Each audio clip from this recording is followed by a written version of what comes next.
Hello, everybody. Welcome to another video. Today it is already the 21st of February, and wow, this past weekday has included so many developments. We're going to go through the entirety of these frontline updates in a concise manner because there is so much news to cover, beginning with Velyka Novosilka, then moving on to the Andriivka pocket that is partially closed and is in the process of fully closing right now. We're going to look at those frontline dynamics along with Pokrovsk. Chasiv Toretsk. We'll zoom up northwards on the Oskil riverfront, and we'll finish off with some interesting developments from the Kursk and Sumy regions. Let's zoom in over here, and as I do so, please like and subscribe so we can help revive the channel. And over here, you can see with the yellow polygons, those are the areas the Russian forces have been able to advance through over the past 4 to 5 days.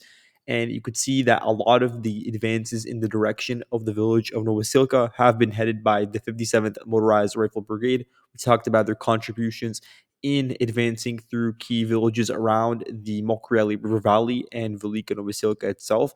And now they've been redirected westwards to get involved with a lot of armored assaults entering into this hamlet. So over here, a geolocation from February 16th, it shows how the Bulava drone unit of the Presidential Brigade struck those vehicles. There was a 4 vehicle column at first when entering into Novosilka, and it included a tank, a BMP, a private vehicle, and a van. And you see this a lot, especially with this part of the front line, wherein there is a column, and a lot of times it's more than 4 vehicles. In this case, it's actually smaller than the average, but the tank is always at the head of these columns and includes a lot of armor protection on the sides and on the top, and also electronic warfare systems in order to protect the entirety of the column from these sort of FPV drones. But in a lot of cases, it is not enough. So in this case, you had the Bulava unit strike those individual vehicles.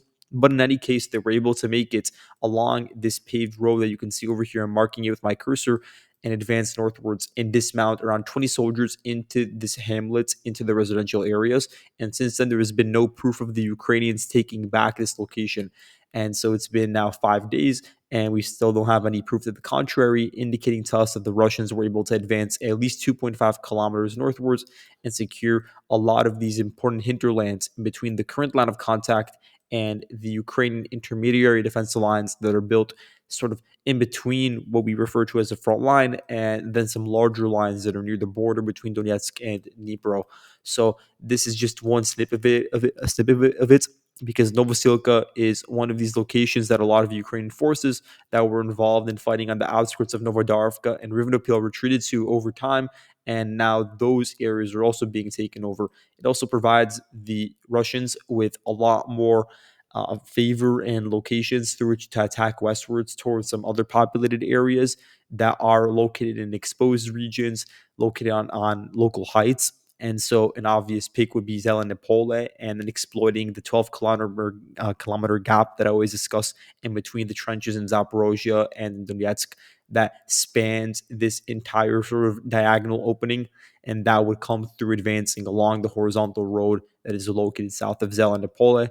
But in terms of what the Russians are focusing on in the immediate future, it includes running and taking over the entirety of this trench line over here, just to the northwest of Velyka Novosilka, which includes 4 square kilometers of territory seized over the past couple of days. And you add that up with this 1.3 square kilometers and the 8.5 square kilometers that we just talked about. So you're looking at large swaths of territory, almost entirely in open fields, that the Russians are now beginning to capture, and there's not that much Ukrainian resistance on a local level to these advances because there are no Ukrainian positions in these areas, and any troops that are located over there are just stretched too thin and are trying to organize around areas that would be more realistic to defend. And such an example would be the trench line over here. The Ukrainians really were banking on trying to hold out the Russians over here and prevent them from penetrating any deeper. But you can see that already the Russians have been able to advance at a maximum, we'll see over here, of around 2 kilometers northwards, and have taken over portions of this unified trench line. So now the objective will be to eliminate the remaining pockets of resistance, including to the east and to the west, where you have some populated areas that are all running along the same lower lying valley, including Privilnia and Vilnia Pole over here. And a lot of the villages here, they're just connected by the same sort of road. There aren't that many roads, but the villages that are over here are all connected by the same network. And so advancing along these two villages and advancing from Novosilka would then directly lead to some of the larger locations that the Ukrainians are currently gathering around, including Shevchenko, where you do have an important populated area that is protecting the anti-tank ditch and a lot of the further back rear trench lines in this location. So that's very important for the Russians going into the future. And at the same time, you have the Russians advancing directly north of Velyka Novosilka, in the process capturing 7.25 square kilometers of territory. Again, a very substantial number. A lot of this is due to the Russian forces organizing developments in Novi Komar, turning it into a local hub of attacks and a key linchpin. So the Russian forces were able to advance through largely open areas that are pretty dangerous in this location, given how low the elevation is in the Mokreli River Valley, and they were actually able to cross over the river and gain a foothold in Novo-Ocheretuvate. There are a couple of videos showing the Russian progression over here beginning February 16th, and all this time, the 110th Brigade was the main Ukrainian unit involved with defensive activity over here. So they targeted large Russian columns, almost 10 vehicles involved in a single column, reaching all the way up to the town itself. And you could see the route they took from Novi Komar over here. Then they took this left turn, so they were targeted extensively by the 110th Brigade.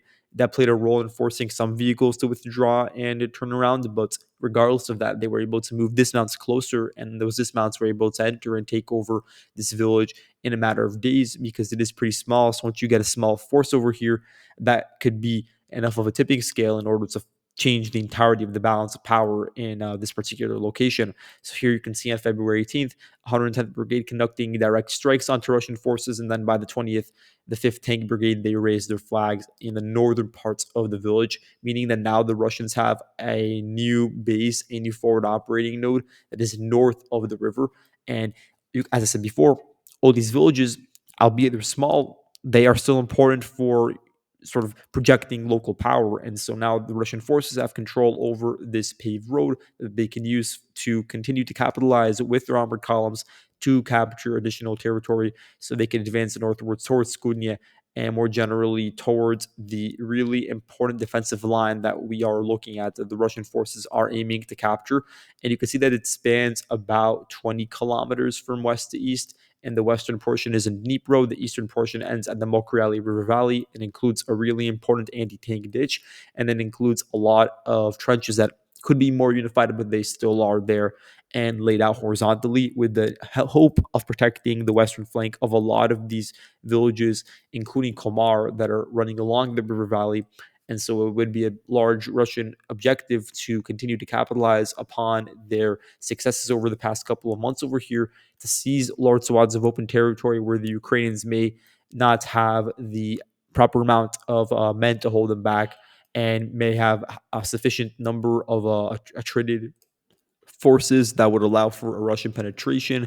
And right now, if we're just going to take the measuring stick out, you can see that the Russians on average are about 8 kilometers away. So they are beginning to approach it in numerous locations. And in a similar way to how Velyka Novosilka was sought out as a key objective for Russian forces, now Komar is turning into something very similar, but it is lower in quality in relation to Velyka Novosilka when it comes to just surface area. And now, on the other hand, you have a lot of the responsibilities of defending being shifted towards the Presidential Brigade and towards the 110th Brigade. Looking at really important advances in the Andriivka region, I really wish I could have looked at it in more detail as it was unfolding day by day, but now we're here after a lot of the key outstretched Ukrainian positions have already been ceded. So you can see that I have a couple of polygons showing the extent of the Russian captures, including over here 23.2 square kilometers of territory, largely in areas that are adjacent to the Vavcha and Orlova rivers, areas that were already on floodplains or forested locations where the Ukrainian presence was always minimal. But then you zoom in, you see that also Dakhnia, the entirety of Dakhnia was taken over by the Russians following extremely intense Ukrainian resistance. And even if they were able to frontally hold on, everything that occurred in the flanks was out of their control already, and they had no choice but to withdraw whatever forces were able to make it out from several battalions of the 33rd Mechanized Brigade, along with others that were resisting in pockets located in open fields and tree lines a bit to the south. So the Russians were able to close that particular pocket along with all of the defenses built by the Ukrainians over the past couple of years. I would say beginning in 2015, located around the Krakow perimeter, which also stretched westwards over here. Now, in addition to that, you have the 36th Motor Rifle Brigade conducting operations towards Ulakli, and these started on the 15th of February. And I've been warning just for months now about the way in which Andriivka's pocket would eventually collapse, and the Russians would be able to get control over large amounts of territory in a short amount of time. And I also talked about the potential ways in which the Ukrainians could be overwhelmed over here because they were focusing so many resources, say, on preventing frontal assaults from the east, and then in recent weeks, actually fighting and battling in the houses of Andriivka themselves, and that leads to the garrison getting stretched out.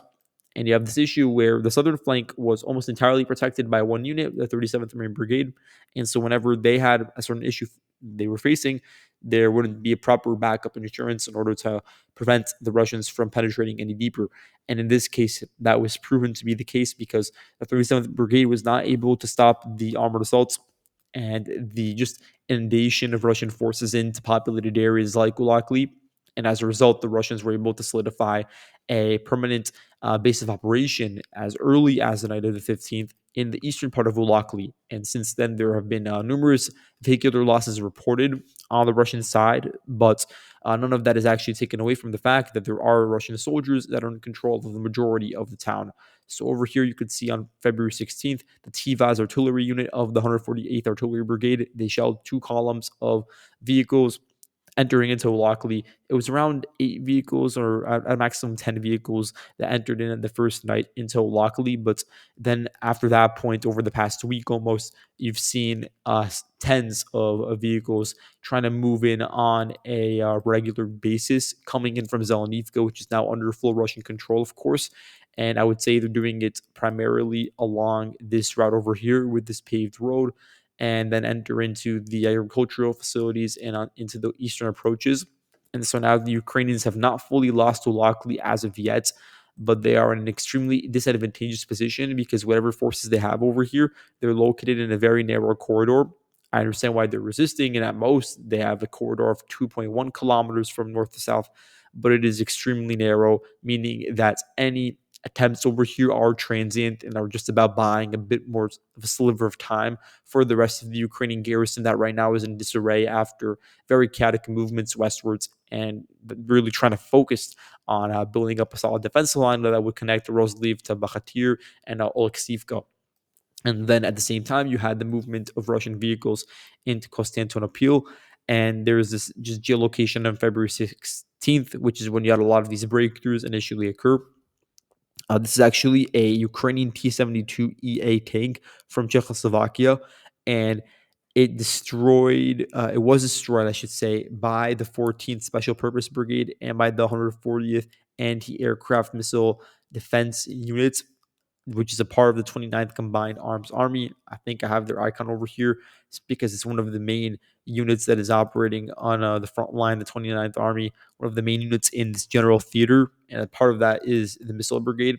And so they worked in tandem and destroyed that Ukrainian tank. What's important is that the tank was firing towards nearby houses, which is an indication to us that there were Russian soldiers enmeshed and that still are located in these houses. They've not been able to take it over in its entirety, but they are located at least south of the highway, which is important to note because it gives them the opportunity to then expand northwards towards positions of the 46th Air Assault Brigade, which is the main unit still involved in retaining control over the entirety of the pocket. And right now, this pocket spans, we should say, 7 kilometers, and previously it spanned something like 14 kilometers. So it basically got halved in a matter of days due to being so at stretch that it was not feasible anymore for any large force to sustain itself in those locations. And so inevitably, the Russians were able to swoop in and take over those locations. And now they're focusing on continuing the hemorrhaging and continuing to seize any of these pockets that appear to be vulnerable, such as this one over here. I want to see how large it is in size. But just generally, looking forward, because the Ukrainians will not be able to resist in these two populated areas for much longer in these 11 square kilometers of territory. So they're going to need to focus on it. And there is a pretty large grouping now that is no longer split up into different sectors around the pocket. They can just work on a singular vertical line of defense at this point, because the front line is sort of stabilized and shortened in terms of the total amount of distance covered. They can focus there and concentrate their efforts on defending Oleksivka and Bakhatir, which is absolutely necessary for them for two reasons, or I should say, even three reasons, you could say. First of all, they would then be losing access to this road over here if they were to lose control over this general location.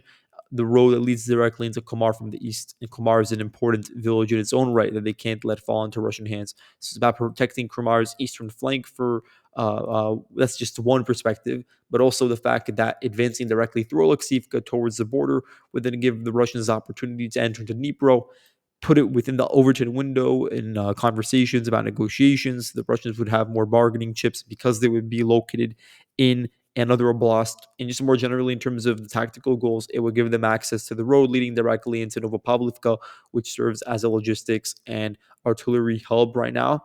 And then third, it would give the Russians the opportunity to then turn their focus northwards, get control over the entirety of this large swath of open fields located on higher elevation. And then from there, eliminate the Ukrainian arteries that are located east of the border. Over here, there are plenty of villages that are small in scale that are still nonetheless resisting and could be flanked from the south in that sort of scenario. So there are three ways in which this could be harmful for the Ukrainian side. When it comes to Andriivka itself, at this point, Russian sources are claiming it, although Ukrainian sources are sort of on the edge and have not fully verified it. But it appears that the entirety of Andriivka has been cleared of Ukrainian presence. I would say maybe bar like the sort of corners and edges to the south and to the west of it, where there may be some pockets that are outlying, but in extremely minuscule scale. So over here, you can see that in the southeastern portion, some territory was captured by the Russian side. I think it was from the 110th or 114th, I don't remember, 114th Motor Rifle Brigade. They also were involved in capturing the northern portion, nearly 5 square kilometers. It also includes this large trench system that is on a hill that also is involved in the defense of Andriivka. So that location was also taken over, meaning that the road access is entirely in Russian hands. They are now, if we're going to measure it, about, what is this, 5 kilometers away from Oleksivka. So it's definitely within the purview of the Russian side. They can move in mortars towards these hills that are located north of Andriivka and begin the bombardment of these two villages that are larger in size than Konstantinopil and Ulakli, but smaller in size than Andriivka. In not by that much, but nonetheless, they're smaller. And so it will be interesting to see whether the Ukrainians could actually implement a proper stabilization measure. But the first priority for them should be to ensure they don't lose any more men in significant numbers in the pocket that still remains outstanding. And they should work on a joint means of communication and cohesion in order to build up a solid defensive line that could actually drag out the fighting and eventually lead to it dying down in this location, because that is absolutely necessary from a Ukrainian perspective. Now, over here, just south of Nadivka, the Russian forces, they took over, again, large-scale open fields, nearly 4 square kilometers of territory, closing in on Preobrazhenka. That's one of the villages that is not fully developed, but is in the process of such an development. And at the same time, you have the Russians advancing deeper into Zaporozhye. You have Bradley infantry fighting vehicles from the Ukrainian side. It could be from the 225th Assault Battalion, but I was of the belief they were operating in the Kursk region, but their videos always get published from this location. And so Bradley infantry fighting vehicles were involved in dismounting and firing towards Russian elements in the eastern part of this town. Then the back and forth does still continue, albeit at a smaller scale than before. Now, when we look at Pischane over here, the Russians have been able to reassert control over almost all of the village. That includes zero point 0.7 square kilometers of territory seized, and you can see some of the geolocations for that over here. Not this one, but there are a few notable ones that I am clicking on over here. There's one from the 74th Brigade, which is the main unit that was involved in capturing Pishana in the first place, and now it's their task to essentially return everything that they've lost over the past couple of days. So they were involved in raising their flags and making their presence known on the 17th of February in the Zapadnaya mine, number 3. You can see it over here, and it's a pretty good indication that the Ukrainians are no longer operating either in the industrial zone or in the populated areas. So whatever forces they do still have outstanding are located closer to the windbreaks that are just south of Zhurova. So that's important to keep in mind. And it occurs at the same time where the Ukrainians actually did conduct their own successful counterattack. It's all part of the fact that the Russians, they are not putting enormous strain and pressure on the Ukrainians in this location, and the Ukrainians are taking advantage of that to chip away at whatever portions of territory they can get control over that will allow them to then eventually drag out fighting and ensure that it stays at this line of defense, this perimeter defense that is supposed to protect the entrances to Mirnorod and Pokrovsk. So over here in Lysivka, the Russian forces have actually lost territory. The Ukrainians took back 1.8 square kilometers of this village, which is an important one. It's been a focal point of months of fighting in this particular part of the front line. And now the Ukrainians have been able to re-enter almost the entirety of that village. Now, over here, when it comes to the Murad Highway, you can see that I've made a bit of corrections to the front line. So, over here, first of all, the Russian forces have been able to seize control over additional open fields that are located northwest of Vozhvizhenko. This is a part of strengthening the front line because initially, when you looked at the composition and where the Russians were located, it was very stretched out because we were only looking at specific armored assaults and then a couple of forces dismounting. But after a certain period of time, it becomes more and more understood, becomes more dispersed along the entirety of this front line. And so now you have a lot of these fields that were previously gray zone or in the hinterlands now being taken over by the Russians entirely. And now they're just a couple of 100 meters away from Berezivka and Vodiane Druche. They're also pretty close to the highway itself, but they were removed from it by the Ukrainian side. You can see that over here with their gain of zero point 0.6 square kilometers of territory, the Ukrainians here are trying to ensure the Russians don't have physical access to cut out the highway. Of course, moving any sort of large scale equipment through these areas at this point in time would be extremely dangerous because of the ranges. But you do still have movement in smaller scales that would be useful for the Ukrainian side, either moving eastwards towards other parts of the front line like Konstantinivka or back westwards towards the locations in Pokrovsk themselves. But for now, the Ukrainians, as I said before, they have control over the physical entry points. To move forward to the Toretsk region over here, you can see there are a couple of notable developments that I would like to mention. First of all, just to the south of Leonidivka, the Russian forces were able to capture zero point 0.6 square kilometers of territory, and this is in an area near a tree line and a local trench area location. And this has been thrown in the backs of the Russians for a while over here because their positions located along the rail line, around the Toretsk River, and along the villages like Shoshibinivka and Ovospatske, they do appear to be pretty narrow, and now the flanks are beginning to actually expand, and a lot of the remaining pockets of resistance are being quelled for the final time in this particular location. You also have this video over here of the Russians advancing deeper into Novospassky based on this February 17th video of the 12th National Guard Brigade Azov shelling houses over here in Novospassky. So that's pretty good of an indication.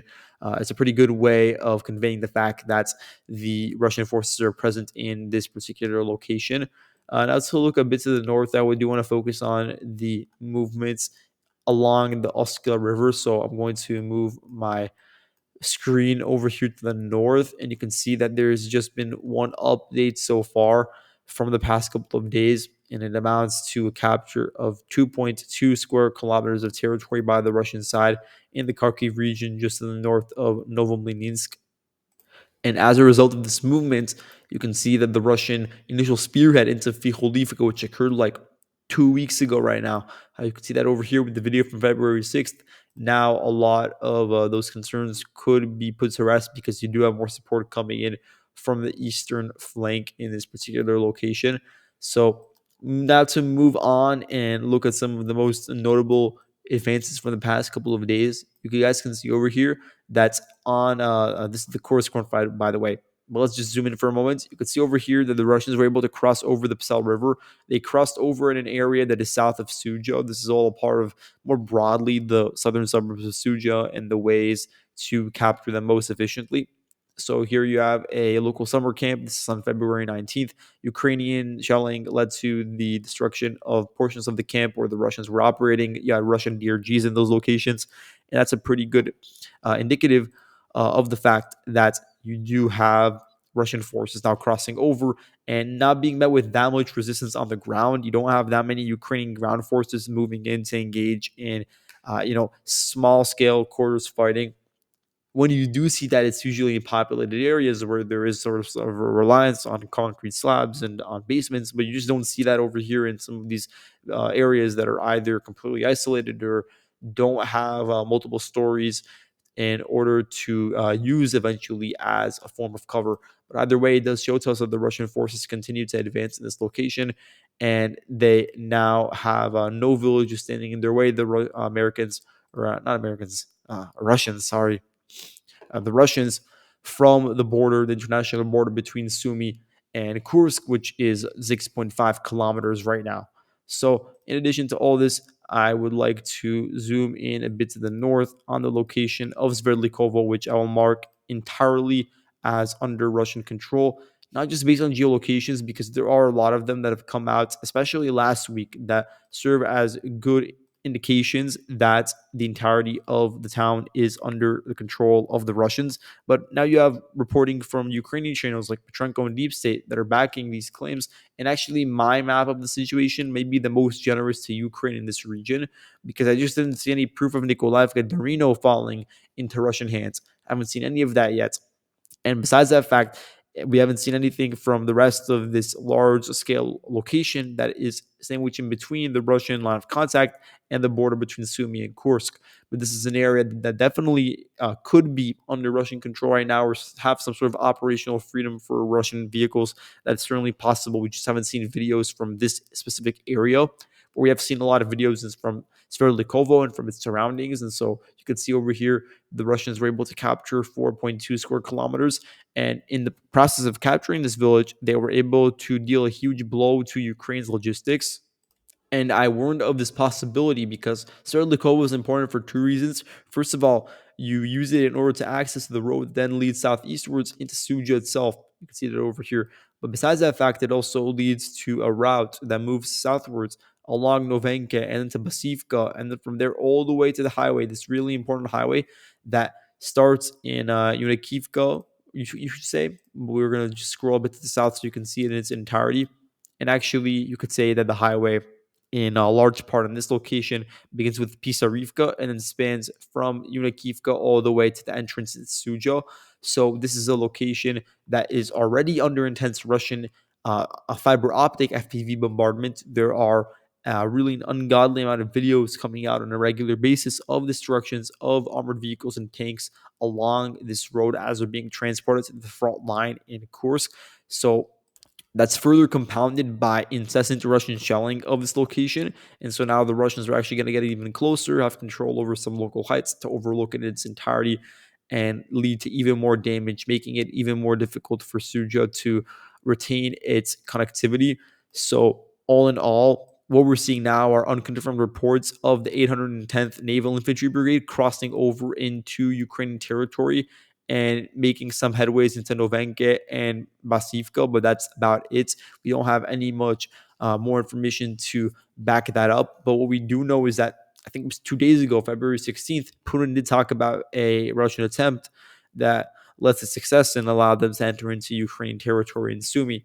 So there actually was footage that was released from this earlier incident where I believe it was two BMD2s from the Russian side that got disabled just as they were crossing over from the Sverdlikovo region, indicating that you also have a pretty deep penetration of vehicles, not just infantry that took over the entirety of Sverdlikovo, but also accompanied by this equipment that is needed in order to achieve even deeper advances.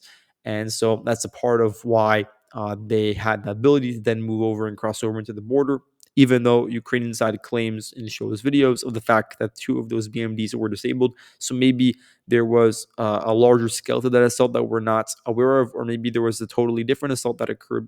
that was conducted by the Russian side that allowed them to enter in and cross over into Ukrainian territory. But of course, all of this is speculative because we haven't seen the geolocations yet. We just know about the general idea of the Russians crossing over, and some Russian sources actually talking about it pretty confidently. And it is important because, from a physical perspective, right now, if you were to measure the border region, you only have a distance to cover of 8 kilometers, and to Univka, it's about 13 kilometers. And so this area could very quickly become a headache for the Ukrainians on its rear if the Russians are able to make moves to overrun the border region and then hop from village to village. They would have the ability to cut off one of the only supply routes that leads into the main, and I would say number one Ukrainian defensive position in the Kursk region, that being Sujo. And so it would play a big role in shortening the amount of time that the Ukrainians have left in the Kursk region, and then in the process also increasing their attrition rates. So that's all that for today. Thank you all so much for watching. I'll see you guys in the next video. Goodbye.